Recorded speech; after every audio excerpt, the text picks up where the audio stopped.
Pada video pembelajaran kali ini, kita masih lanjut membahas unit yang keempat terkait dengan Transact SQL. Nah, silakan buka aplikasi SQL Server kamu. Kemudian buka lembar kerja query dengan memilih New Query. Di sini kita masih tetap menggunakan basis data AdventureWorks 2012. Pastikan kamu sudah attach database-nya. Nah, kemudian kita langsung saja pilih database-nya dari available databases juga boleh, atau mau langsung dari query juga boleh. Yang pertama kita akan membahas terkait dengan membuat alias.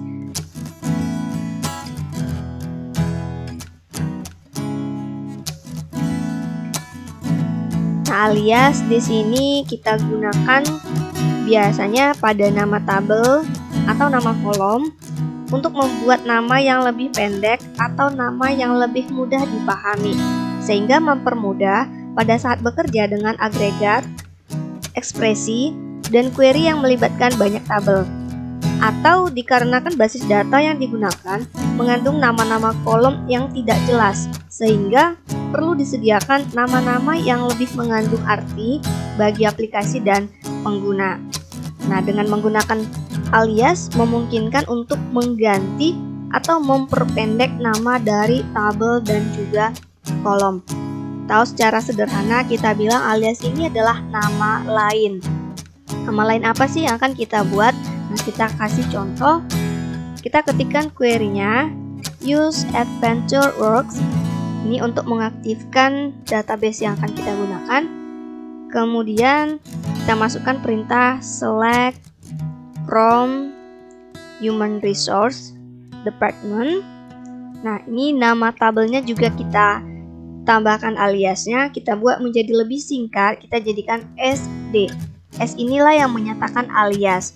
Nah, walaupun sebenarnya ini opsional, kita boleh ketik atau sebenarnya kita tanpa ketik perintah S-nya, kita kasih spasi saja seperti ini. Sebenarnya juga hasilnya sama. Oke, supaya tidak bingung, saya tetap buat S-nya. Kemudian kita isikan di bagian select. Di bagian select kita akan tampilkan department ID. Kemudian kita akan tampilkan name. Nah, name-nya juga kita beri alias atau nama lainnya, yaitu department name. Kemudian group name. Ini kita kasih aliasnya juga adalah department group name.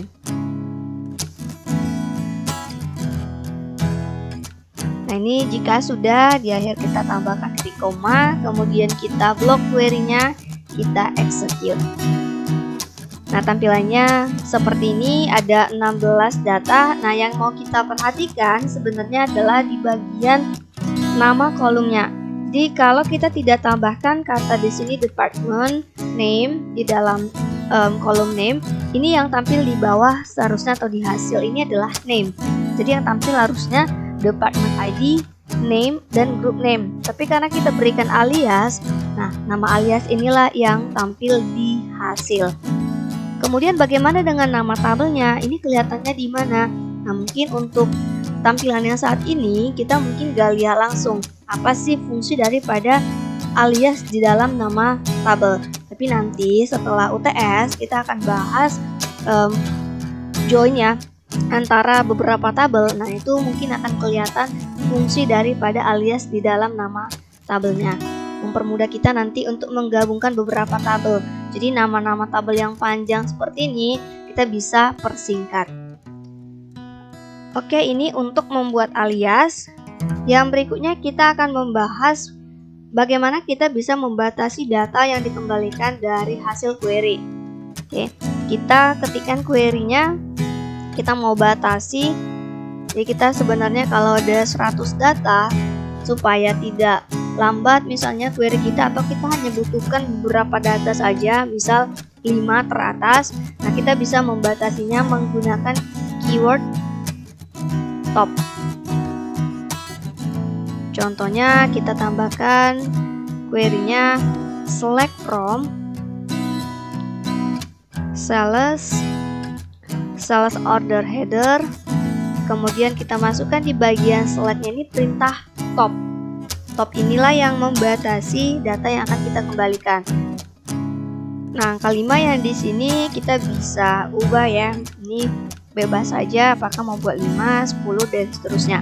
Kemudian yang kita akan tampilkan itu ada sales order ID, kemudian order date,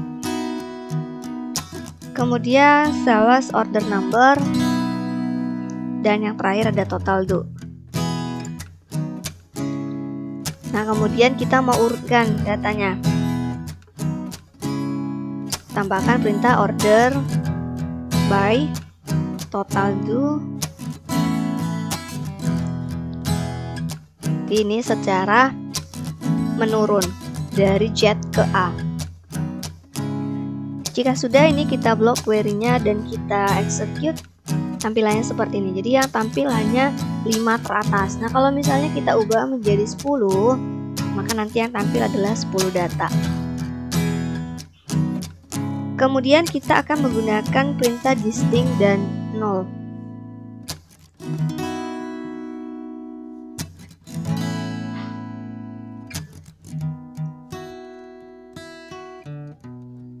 Nah, apa sih fungsi daripada distinct ini?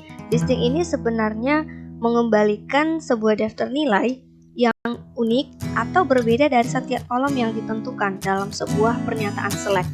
Jadi kalau misalnya ada data yang dia muncul berulang kali, nah kalau kita pengen itu munculnya satu kali saja, jadi tidak ada yang berulang, itu kita bisa pakai perintah distinct. Nah, kita buat contohnya. Kita tampilkan dulu data yang dia berulang supaya lihat perbedaannya di mana. Contohnya data yang untuk berulang itu kita ambil dari tabel sales order detail. Yang kita tampilkan cukup di bagian product ID-nya saja. Nah, di sini kalau kita tampilkan data dari tabel ini, nah ini banyak ya yang datanya berulang. Contohnya di sini produk ID 707 ini berulang bahkan sampai ratusan ya. Nah, kalau kita mau tampilkan ini cukup satu kali saja, tidak berulang, kita bisa tambahkan perintah distinct-nya. Nah, ini di copy saja, kemudian kita paste, kita tambahkan perintah di sini untuk yang distinct. Kita tambahkan perintah distinct di dalam query-nya itu setelah perintah select. Select distinct. Kemudian sebutkan nama kolom mana yang kita mau tampilannya nanti tidak berulang. Nah, jika sudah, ini kita execute, kita blok, kita execute. Nah, tampilannya jadi seperti ini. Product ID tampilnya satu kali untuk yang 707, 708, 709 dan seterusnya. Nah, ini bisa kamu cek sendiri apakah masih ada data yang berulang atau tidak. Nah, kemudian untuk penggunaan yang null ini sebenarnya kita sudah praktikkan ya, bahwa kita mau tampilkan data yang datanya itu tidak berisi nilai null. Nah, kita tinggal tambahkan perintah misalnya apakah is not null atau is null. Itu udah kita praktikkan, jadi kita tidak perlu ulang lagi. Kita langsung lanjut menggunakan operator union.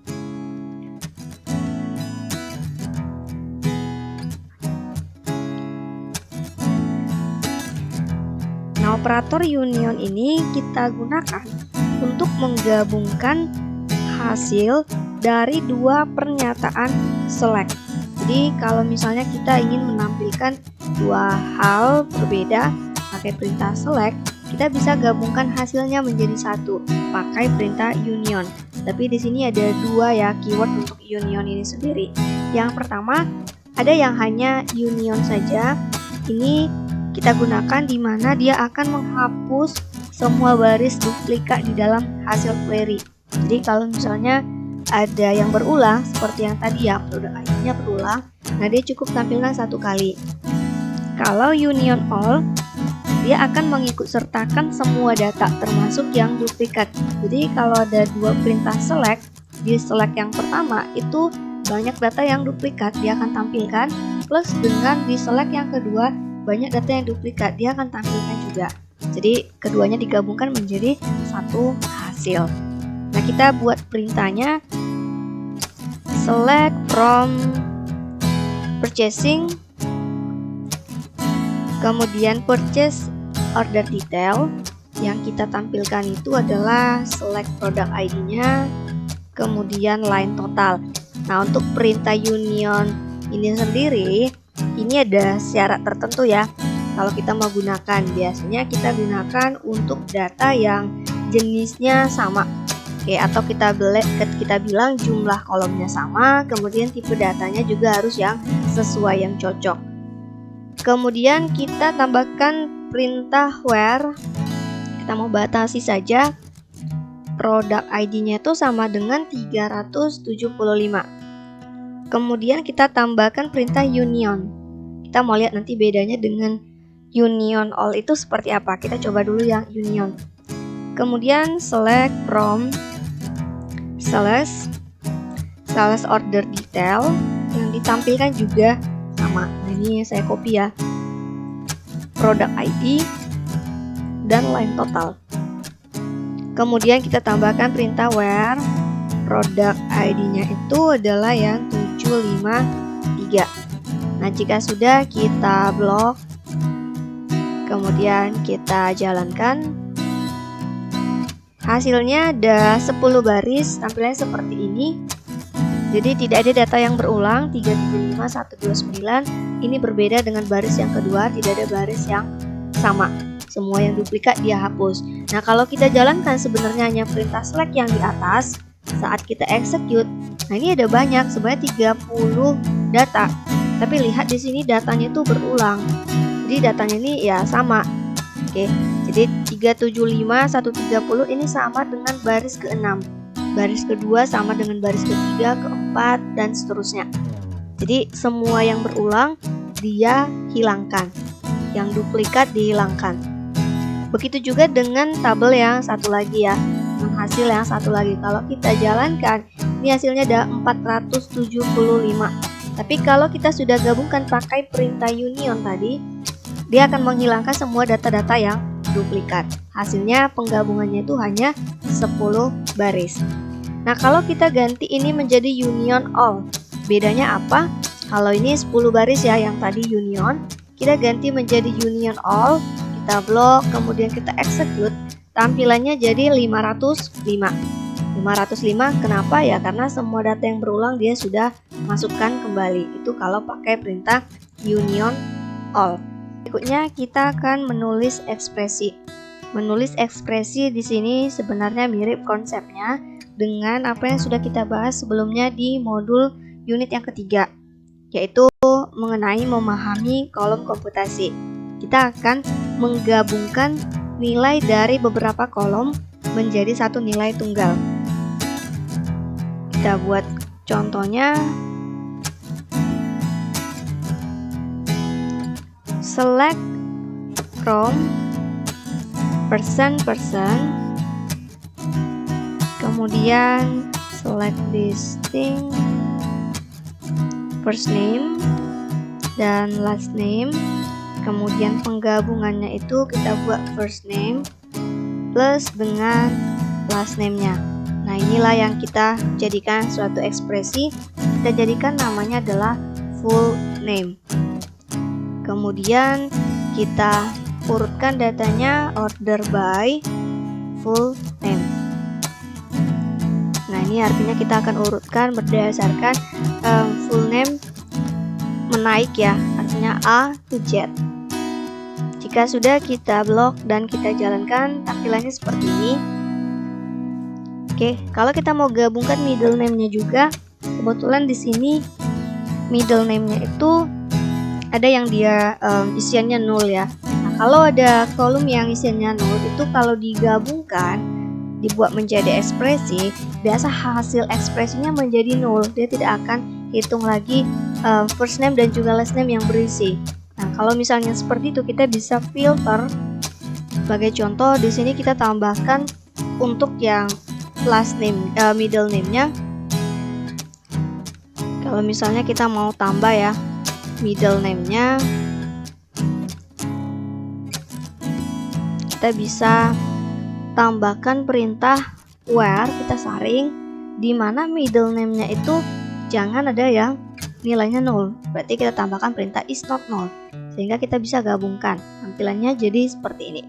Nah, ini ada kita tampilkan ya di sini middle name-nya supaya kelihatan pasti isi dari middle name-nya ini.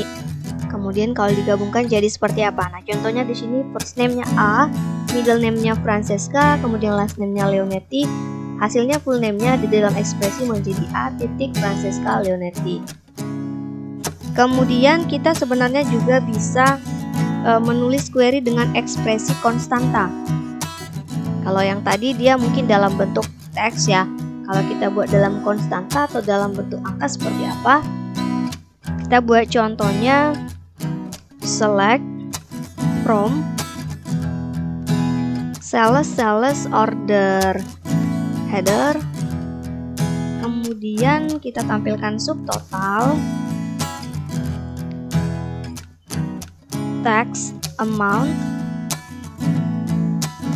Yang berikutnya adalah subtotalnya ini plus dengan tax amount-nya dikali dengan 1,05 S. Nah, ini ekspresinya kita jadikan ini sebagai total due. Jadi yang di sini ini adalah berisi angka ya, subtotal juga angka, di dalamnya numerik, tax amount juga, kemudian kita kalikan lagi. Nah, ini kita jadikan sebagai satu kolom. Kita blok query-nya dan kita jalankan, tampilannya seperti ini. Nah, ini kalau tidak percaya gitu ya, atau mau buktikan, silakan kamu hitung pakai kalkulator. Apakah benar subtotalnya itu ditambah dengan tax amount-nya, kemudian dikali dengan 1,05, hasilnya seperti ini. Kemudian kita lanjut menyisipkan baris. Oke.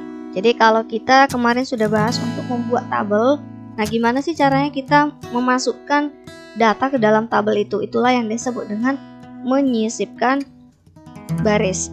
Menyisipkan baris atau juga data ke dalam tabel.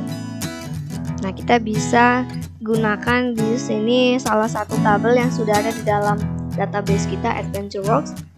Nah, kita pakai perintah insert into human resource department. Nah, kita sebutkan nama dari kolomnya. Nah, sebenarnya ini opsional ya. Ada banyak cara untuk kita menyisipkan baris. Boleh dengan cara ini atau pakai cara yang lain. Kalau cara yang di sini dia sebutkan dulu nama kolomnya. Jadi kita akan isi di kolom mana saja kelihatan, atau sebenarnya kita bisa langsung ke value-nya tanpa sebutkan nama kolomnya, itu juga boleh. Kemudian karena di sini ada 3 kolom yang kita sebutkan, berarti 3 data yang akan kita masukkan. Di sini kita masukkan datanya, pertama payroll, kemudian eksekutif. Nah, tanda petik di sini ini menyatakan berarti data yang mau kita input itu berupa tipe data string ya, karakter. Sedangkan kalau misalnya nanti kita tanpa buat yang seperti ini untuk data-data yang numerik, tidak perlu pakai tanda petik. Executive General and Administration.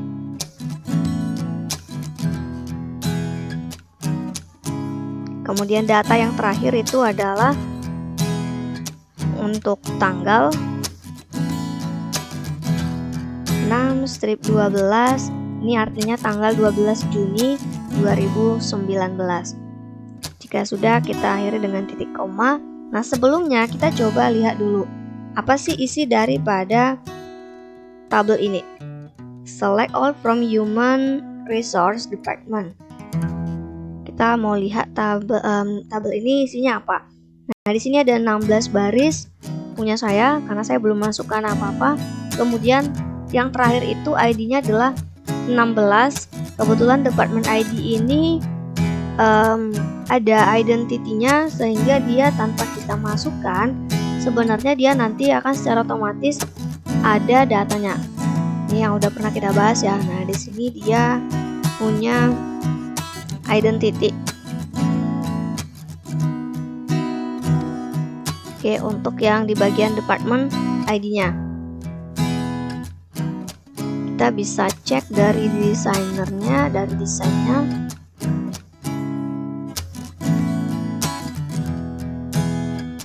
Kemudian kita lihat di bagian department ID.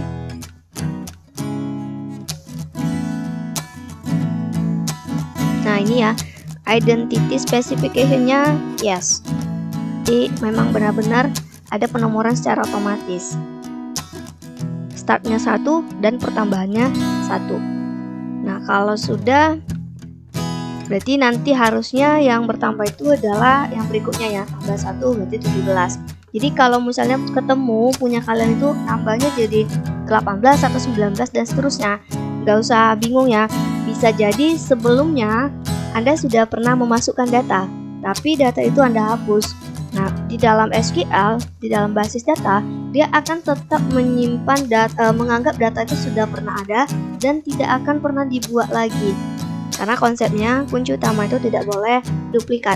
Sehingga kalau Anda pernah buat satu data berarti dia jadi 17, kemudian data 17 ini Anda hapus, kemudian Anda sisipkan lagi yang baru, seharusnya jadi 17 seperti itu ya. Ternyata tidak, nanti dia akan nambah lagi menjadi 18. Konsepnya seperti itu.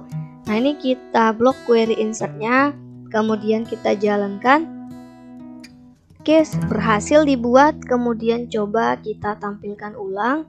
Kita lihat jadi 17. Nah, di sini hasilnya kebetulan punya saya belum pernah dimasukkan, sehingga department ID-nya ya memang 17 sesuai. Oke, itu untuk menyisipkan data.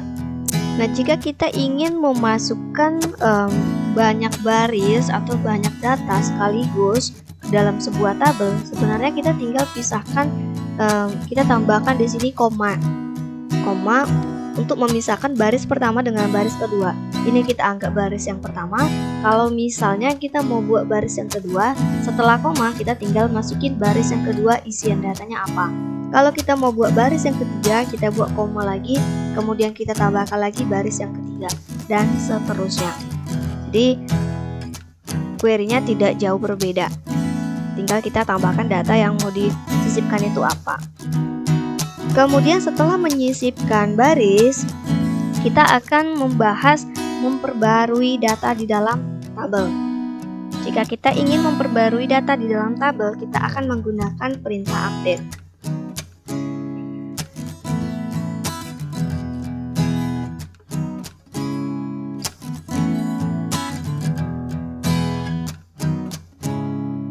Nah, kita ketikkan sebagai contoh ya, update, tapi jangan sembarangan juga mengubah data ya. Nanti kamu sendiri yang kebingungan, apalagi ini adalah database yang kita gunakan bersama untuk perkuliahan, kecuali kamu punya database tersendiri sebagai contoh untuk kamu otak-atik. Kemudian kita tambahkan perintah update, kemudian ini adalah nama tabelnya. Set, perintah untuk apa sih yang mau kita ubah. Yang kita ubah di sini adalah name, dimana name-nya itu kita pengen name yang sebelumnya tapi plus dengan kata spasi, kita buat Europe. Kita berarti tambahkan nanti kata ini ke dalam name-nya, name yang sebelumnya, kemudian menjadi name yang baru, name yang lama ditambah dengan kata Europe. Kemudian kita batasi supaya tidak semuanya berubah, where department ID-nya itu sama dengan 17. Oke, sebagai contoh yang 17. Nah, ini kalau misalnya kamu mau ganti yang mana yang lain juga boleh ya. Sebagai contoh saya buat yang 17 saja. Kemudian kita coba tampilkan dulu datanya. Oke, di sini sudah masih kelihatan ya. Di sini name-nya masih payroll saja, jadi tidak perlu kita select. Kita langsung blok query update, memperbarui, dan kita jalankan. Berhasil. Kita pakai saja perintah yang tadi yang select di sini. Kita jalankan. Nah, kita lihat Untuk data yang ke-17 saya sudah berubah name-nya menjadi payroll Europe. Hasilnya seperti itu. Jadi kalau mau buat yang lain silakan, tergantung dari kondisi soalnya. Apakah mau diganti di bagian group name atau yang lainnya. Biasanya yang bisa diubah itu adalah data-data yang dia bukan termasuk kunci utama ataupun kunci asing. Kalau kunci utama dan kunci asing itu biasa tidak bisa kita ubah sembarangan. Yang berikutnya kita akan menghapus data dari tabel. Nah, untuk kegiatan menghapus data ini juga jangan dilakukan secara sembarang. Kalau memang kita benar-benar tidak butuh lagi datanya, mungkin kita bisa keep dulu datanya atau kita bilang arsip ya. Jadi jangan sembarangan menghapus data, terutama itu data-data yang penting. Tapi sebagai contoh supaya tahu caranya, kita ketik query-nya delete from. Kalau menghapus objek atau kita bilang tabel itu pakai perintah drop. Sedangkan kalau mau menghapus data atau isian daripada objek tersebut, kita pakai perintah delete. Kemudian kita sebutkan kita mau hapus tabel yang mana, data dari tabel yang mana. Ini kita pakai human resource, kemudian department.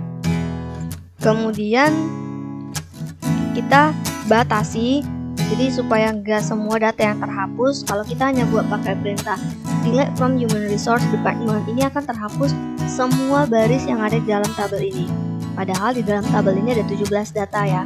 Nah, kita batasi saja. Sebagai contoh, kita hapus data yang terakhir kita input. Punya saya itu adalah yang ID-nya 17. Nah, saya langsung saja tambahkan perintah where department ID sama dengan 17. Kemudian kita blok query-nya, ini saya hapus. Berhasil. Coba kita jalankan perintah select-nya untuk melihat apakah benar data itu terhapus. Nah, di sini terhapus ya, tidak ada data dengan department ID 17.